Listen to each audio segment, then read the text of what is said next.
생각 없이 내뱉는 우리의 말과 작은 행동이 다른 사람에게 어떠한 영향력을 또 어떠한 큰 삶의 변화를 가져올 수도 있다라는 것입니다. 특별히 다른 사람을 꾸중할 때, 그리고 내가 고통 가운데 있을 때, 어려운 환경 가운데 있을 때 우리의 삶이 어떠한 전환점과 변화를 맞이하게 되는가, 그리고 나는 어떠한 생각으로 그 삶의 그 고통의 걸음걸이 가운데 걸어가고 있는가, 그것을 좀 오늘 예레미야 31장 20절의 말씀을 통해서 좀 보려고 합니다. 예레미야 30장, 오늘 우리가 보실 31장의 이야기는요, 예레미야 15장에까지 올라가야 이해할 수 있습니다. 예레미야 31장만 보아서도 왜 예레미야가 또 하나님이 이렇게 말씀하시는지를 이해하지 못합니다. 예레미야 15장에서부터 발달되는 사건이 오늘 31장까지 길게 이어져 내려오고 있는 것입니다. 예레미야 15장 1절에 하나님이 이렇게 말씀합니다. 모세와 사무엘이 와서 기도한다고 하여도 소용없다라고 말씀합니다. 모세는 이스라엘 백성들이 가장 존경하는 하나님의 사람이었습니다. 백성들의 인도자였습니다.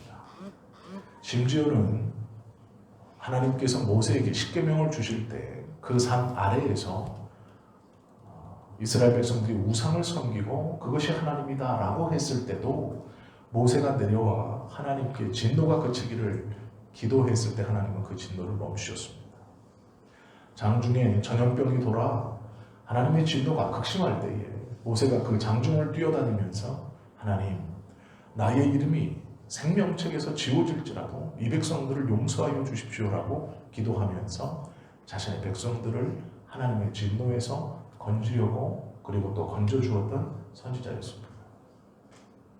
하나님이 그 모세가 와서 그렇게 기도할지라도 이번만은 안 된다라고 말씀하시는 것이죠.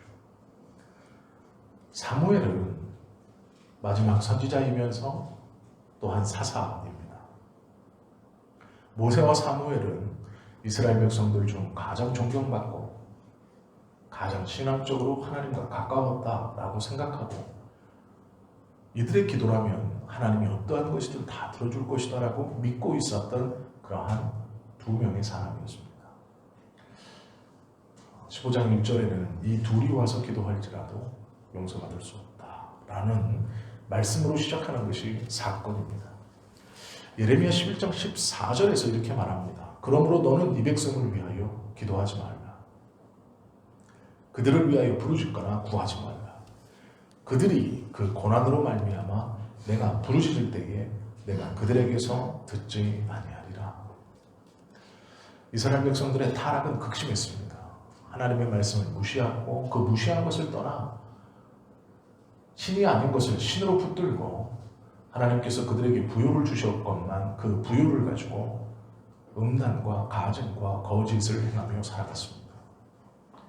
자기 마음의 편한 대로 내 육신의 좋은 대로 살아갔다라는 것입니다. 예레미야가 활동하던 때에 예레미야 이 주변에는 거짓 선지자들이 참 많았습니다. 그 중에 하나가 하나냐입니다. 예레미야가 하나님의 말씀을 듣고 이스라엘에게 회개를 선언하기 위해서 소가 매는 멍에를 어깨에다 메고 이스라엘 성중을 돌아다니면서 하나님의 진노가 임할 것이다. 너희는 하나님께서 70년 동안 포로 생활을 한 후에 다시 돌아오게 하실 것이다. 우리가 주님 앞에 돌아가자, 주님께 돌아가자라고 예레미야는 소의 멍에를 메고 엉금엉금 터벅터벅 이스라엘을 전역을 돌아다니면서 회개를 선언합니다. 그런데 하나니아라는 거짓 선지자가 나타나서 의기양양하게 그 예레미야가 메고 있는 멍에를 부러뜨려 버립니다. 그리고 예언하기를 하나님이 나에게 나타나셔서 말씀하시기를 채 2년이 되기 전에 그 고난은 끝날 것이다 라고 선언하며 백성들에게 별일 아니다 라고 이야기합니다. 백성들은 예레미야의 말보다 하나니아의 말을 더 좋아했습니다. 그렇게 꺾인 멍에의 조각을 가지고 집으로 돌아온 예레미야에게 하나님은 이제는 쇠를 가지고 멍에를 만들어 메고 다니며 나의 저주를, 내가 주는 고통을 이스라엘 백성들에게 선언하라 라고 말씀하십니다. 부러뜨릴 수 없는, 조각낼 수 없는 쇠를 가지고 멍에를 만들어 너는 메고 이스라엘 진중을 돌아다니며 내가 주는 고난이 변하지 않을 것임을 선언하라 말씀하는 것입니다. 그것이 오늘 사건의 출발입니다. 예레미야 31장 20절에 보면 여기서 에브라임은 이스라엘입니다. 나의 사랑하는 아들, 기뻐하는 자식이 아니냐. 내가 그를 책망하여 말할 때마다 깊이 생각하노라. 그러므로 그를 위하여 내 창자가 들끓으니 내가 반드시 그를 불쌍히 여기리라. 여호와의 말씀이니라. 라는 것이 오늘 본문입니다. 하나님께서 이스라엘을 책망하십니다. 이스라엘은 원래 하나님의 사랑하는 아들이었고 기뻐하는 자식이었습니다. 그렇게 사랑하고 기뻐하는 그 자녀를 책망합니다. 그러나 깊이 생각한다라고 하나님은 말씀합니다. 이 생각한다의 말을 원어로 보면요, 소중한 약속을 잊지 않으려고 머릿속으로 계속 되뇌이다 라는 뜻입니다. 즉, 내가 나의 자녀와 오늘 아침 출근하면서 한 약속을 잊지 않으려고 회사에서 일하면서도 퇴근하는 중에도 머릿속으로 계속 리마인드하는 겁니다. 아, 그래, 오늘 저녁에 집에 들어가기 전에 내가 무엇을 사간다고 했지. 내가 이것을 꼭 가지고 가야지. 약속을 했지. 라고 계속 되뇌이는 겁니다. 하나님께서 깊이 생각한다라는 말씀은 내가 사랑하는 이스라엘에게 고난을 허락하면서, 징계를 허락하면서 그 먼저 번 했던 약속을 잊지 않기 위해서 계속해서 되뇌이신다라는 뜻입니다. 예레미야 5장 9절에 보면 나 여호와가 이르노라 내가 어찌 이 일들을 인하여 벌하지 아니하겠으며 내 마음이 이런 나라에 보수하지 아니하겠느냐라고 말합니다.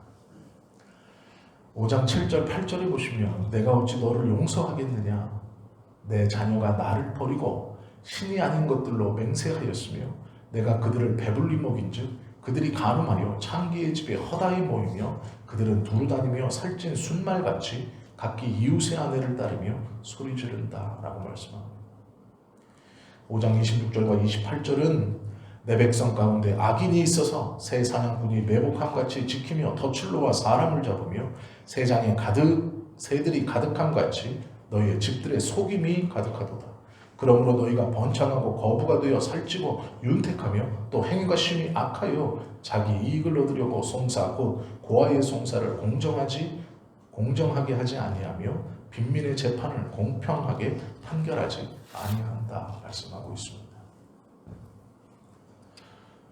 사람들의 생각이 하나님을 떠났고 하나님이 아닌 것들을 신으로 붙들고 하나님이 그들에게 배부름을 허락하셨지만 그들은 그 배부름으로 다른 사람들을 핍박하고 자신의 배부름을 더욱더 크게 하기 위해서 가난하고 억눌린 사람들을 찍어 누르며 그들의 재판을 불공평하게 하고 그들의 재산을 몰수하고 빼앗아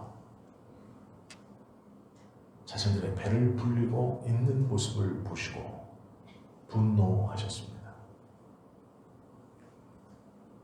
그리고 이것은 사회적인 것만이 아니라 5장 30절 31절에 보시면 이 땅에 무섭고 놀라운 일이 있도다.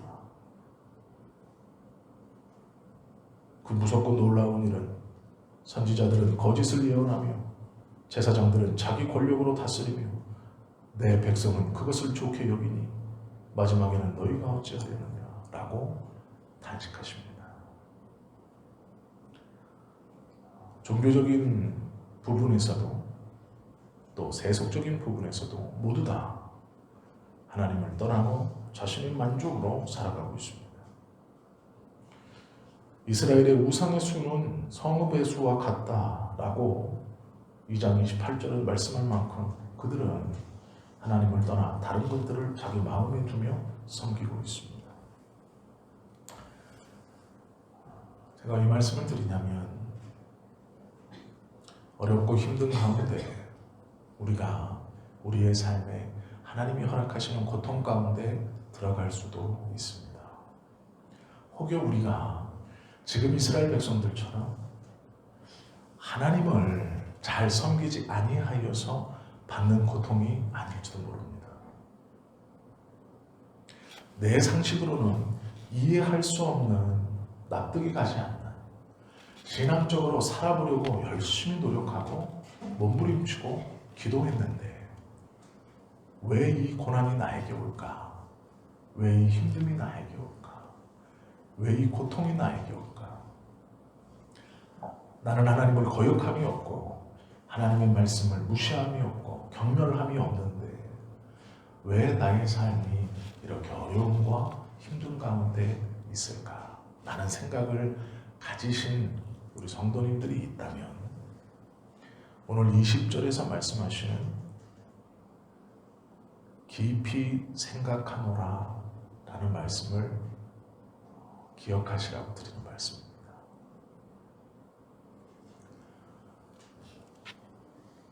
받아들이기 어려우실 수 있지만 하나님께서 우리 인생에 고난을 주심은 깊이 생각하신 후에 내리신 고난입니다. 어느 날 갑자기 턱 다가온 것이 아니고 하나님께서는 깊이 고민하시고 깊이 생각하시고 우리에게 어쩌면 지금의 어려움을 허락하셨다는 것입니다. 하나님께서 깊이 고민하시고 생각하시고 내린 결정이기에 우리가 고통당하는 그 시간 하나님은 창자가 들끓는다라고 말씀하십니다. 우리는 우리의 지각으로 내가 왜 이 고통 가운데 있어야 하는지, 나에게 왜 이 삶의 어려움이 있어야 하는지를 이해하지 못할 때가 많이 있습니다. 특별히 하나님을 잘 믿는다고 믿음으로 살아가려고 기도하고 몸부림치고 악하지 않고 다른 이에게 손해를 끼친 적도 없고 내 스스로 돌아보았을 때 내가 어떠한 누구처럼 그렇게 악한 삶을 살지 않았음에도 왜 이 어려움과 고통이 나에게 오는가? 라는 생각이 있을 때 내가 주님을 믿는 사람이라면 오늘 이 말씀을 기억하셔야 됩니다. 하나님은 깊이 생각하시고 지금 내가 당하는 고난을 나에게 허락하셨다는 것입니다. 가볍게 내리신 것이 아닙니다. 내 비유에 맞지 않아서 너 고통받아 봐라, 그것이 아닙니다. 오늘은 내 기분이 좋지 않으니 너는 그냥 고통 속에 있어야 되겠다라고 하신 것이 아닙니다. 그것은 하나님께서 깊이 고민하시고 깊이 생각하시고 우리에게 허락한 것입니다. 그것을 믿는다면 이 고통이 나에게 왜 왔는가가 아니라 하나님이 이 고통 가운데 깊이 생각하심이 무엇인가를 알려고 해야 됩니다. 왜 이 고통이 나에게 왔는가? 라는 것은 1차적인 것입니다. 내가 누구를 잘못해서, 해코지해서, 어떠한 하나님의 말씀에 순종하지 않아서 지금 나에게 이 고통이 오고 있는가를 아는 것보다 우리가 더 크게 믿음으로 붙들어야 하는 것은 이 고통은 하나님께서 깊이 생각하시고 나에게 허락하신 것이라는 것, 그리고 내가 고통받는 이 시간 하나님은 하나님의 창자가 들끓는 그러한 어려움 가운데 함께 계신다 라는 것을 우리가 기억해야 합니다. 그때 우리는 하나님을 끝까지 붙들 수 있습니다. 하나님의 고통을 우리의 고통과 함께 붙들 수 있습니다. 하나님의 사랑이 무엇인가? 하나님이 깊이 생각하며 우리에게 허락하신 그 어려움과 고통으로 하나님의 사랑을 더욱더 느낄 수 있다라는 것입니다. 하나님은 나의 사랑하는 아들 기뻐하는 자식이 아니냐라고 말합니다. 우리 모두는 하나님께서 사랑하시고 기뻐하시는 하나님의 자녀들입니다. 혹여 고통 가운데 있다면 왜 이것이 나에게 왔을까? 그것 이전에 하나님이 깊이 생각하시고 나에게 허락해 주신 것이었구나. 그리고 하나님은 내가 이 고통 가운데 있을 때 가만히 계시는 분이 아니고 함께 참자가 들끓는 그 어려움과 고통 가운데 계시는구나 라고 하며 하나님께서 우리 개개인에게 베풀어 주신 그 놀라우신 사랑을 우리가 다시 한번 붙들 수 있어야 합니다. 주님의 마음이 고통 중에 이스라엘을 보고 계실 때 그 다음 이어지는 구절은 내가 반드시 그를 불쌍히 여기리라 라는 말씀입니다. 우리가 당하는 지금의 고통은 하나님께서 깊이 생각하시고 허락해 주신 것이며 반드시 그 고통 가운데 내어버려 두지 아니하시고 우리 하나님은 긍휼히 여겨 주시겠다 말씀하고 있습니다. 여호와의 말씀이니라 너희를 향한 나의 생각을 내가 아나니 평안이요 재앙이 아니니라 너희에게 미래와 희망을 주는 것이니라 너희가 내게 부르짖으며 내게 와서 기도하면 내가 너희들의 기도를 들을 것이다 라고 29장 11절 10절에 약속해 주셨습니다. 하나님께서 우리의 삶에 더 놀라운 희망을 주시기 위해서 깊이 생각하시며 우리가 지금 당하고 있는 고통을 허락해 주셨고 우리가 그 고통 가운데 있을 때 하나님은 창자가 들끓는 것과 같은 아픔 중에 우리를 바라보고 우리와 함께 계신다는 것입니다. 그리고 그 고통에 내어버려 두시는 것이 아니라 반드시 너의 미래의 삶에 희망을 품게 하시고 너를 불쌍히 여기며 너그럽게 여길 것이다 라고 말합니다. 그리고 내게 부르짖으라 내가 와서 기도하면 너희를 구하리라 말씀하고 있습니다. 모세가 와서 기도함이 아니고요. 사무엘이 와서 기도함이 아니고요. 고통받고 있는 네가 와서 나에게 기도해라. 다른 누군가가 널 위해 중보하는 것이 아니라 네가 와서 나에게 기도해라. 나의 기뻐하는 자는 너희고 나의 사랑하는 자식은 너희기에 네가 존경하는 모세와 사무엘이 와서 널 위해서 기도하는 것이 아니고 네가 와서 나에게 기도하면 내가 들으리라 말씀해 주시는 것이죠. 여호와께서 이와 같이 말씀하시니라 내 울음소리와 내 눈물을 멈추어라 내 일에 삭슬 받을 것인즉 그들이 그의 대적의 땅에서 돌아오리라. 그리고 끝에 붙어있는 말씀은 여호와의 말씀이니라 31장 16절의 약속입니다. 하나님께서 우리에게 주시는 삶의 고통은 때로는 우리가 이해할 수 없는 고통일지 모릅니다. 열심히 한다고 했는데 잘한다고 했는데 왜 이 어려움과 왜 이 아픔과 이 고통이 올까라고 생각하실지 모르겠습니다. 그러나 그 어려움과 삶의 고통은 하나님이 깊이 생각하시고 우리에게 허락하신 것입니다. 그 깊이 생각하심은 우리의 미래에 더 나은 희망을 주시기 위해서입니다. 우리가 고통받을 때 하나님은 창자가 들끓는 아픔으로 우리를 바라보고 계십니다. 그리고 다른 누가 아닌 우리 스스로 하나님 앞에 나와 기도하고 부르짖을 때 하나님은 우리를 그 고통에서 건지시는 것뿐만 아니라 하나님께서 그의 모든 삶을 책임져 주시고 그와 함께 하시겠다고 약속해 주셨다는 것이죠. 예레미야 31장 31절은 이렇게 마칩니다. 여호와의 말씀이니라 보라 날이 이르리니 내가 이스라엘의 집과 유다 집에 새 언약을 맺으리라 라고 말씀하고 있습니다. 영국의 뉴스캐스터인 데이비드 브링클린이라는 사람이 인문학 강의를 합니다. 우리나라처럼 이렇게 유명 인사, 좀 유명한 사람들이 대학생들을 모아놓고 삶의 지혜라든지 이런 것들을 강연하는 사람입니다. 이름은 별로 중요하지 않아요. 이 브링클린이 한 대학에서 강의 중 이런 말을 했습니다. 신이 가끔 빵 대신 벽돌을 던지는데 어떤 이는 원망해서 그 벽돌을 차다가 발가락 하나가 더 부러지고 어떤 이는 그 벽돌을 주춧돌로 삼아 집을 짓기 시작한다. 놀라운 얘기입니다. 이 이야기는. 하나님께서 가끔 우리에게 벽돌을 던지실 때가 있을지 모르겠습니다. 어떤 사람은 그 벽돌이 쓸모없다 하여 발로 차다 발가락 하나가 더 부러지고 어떤 이는 그 던지신 벽돌을 고이 주서 집의 모퉁이돌로 삼아 건축을 시작한다라는 것입니다. 어쩌면 우리에게 고난은 벽돌과도 같습니다. 쓸모없다라고 내팽개치면 아무것도 아니지만 그것을 주춧돌이요 시작으로 삼아 집을 건축할 수도 있는 것입니다.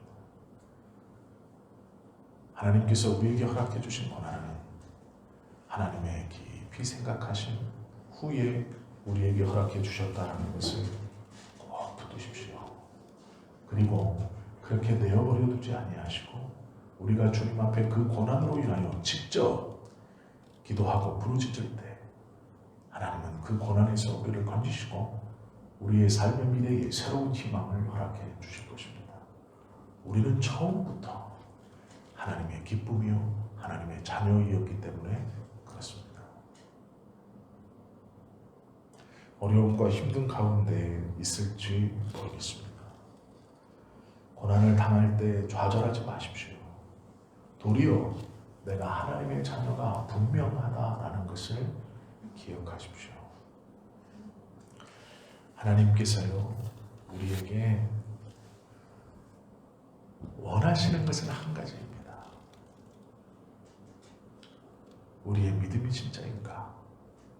네가 나를 사랑함이 진짜인가? 도구가 아닌 그것이 목적인가? 라는 것입니다. 출세하려고 예수 믿는 것이냐? 성공하려고 예수 믿는 것이냐? 아니 예수 믿는 척 하는 것이냐? 라고 부르시는 것입니다. 내가 나를 아버지로 부르니 정말로 아버지로 부르느냐?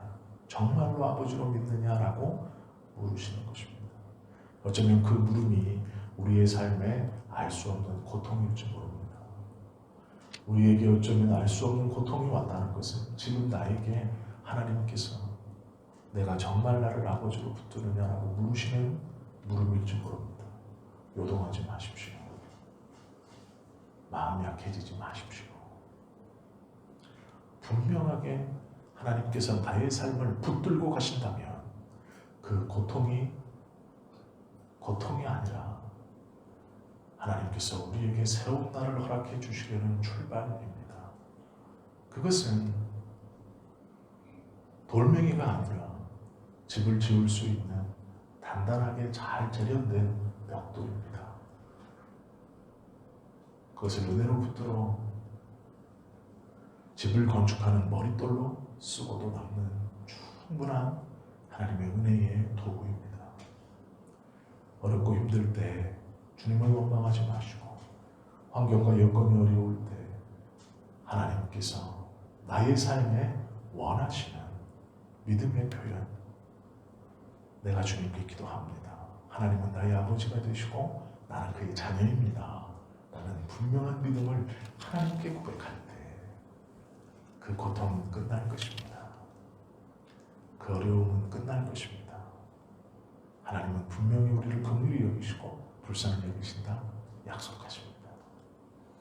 이 약속의 말씀을 믿어야 합니다. 붙들어야 합니다. 그때 우리가 이 땅에서 그리스도인으로 살 수 있는 겁니다. 신앙인이 되는 겁니다. 하나님의 동행을 느끼며 살아갈 수 있는 겁니다. 너무 일찍 포기하지 마십시오. 너무 일찍 좌절하지 마십시오. 너무 일찍 결론 짓지 마십시오. 성경은 말씀으로 우리에게 하나님의 본심이 무엇인가를 분명히 가르치고 전달하고 있습니다. 2021년도 하나님께서 우리에게 주시는 귀한 은혜, 그 은혜가 때로는 고통일지라도 그 고통 가운데서도 하나님의 사랑을 붙들고 발견하시라. 그래야 하나님과 동행하시는 한 해가 되시기를 예수님의 이름으로 축원합니다. 기도하시겠습니다.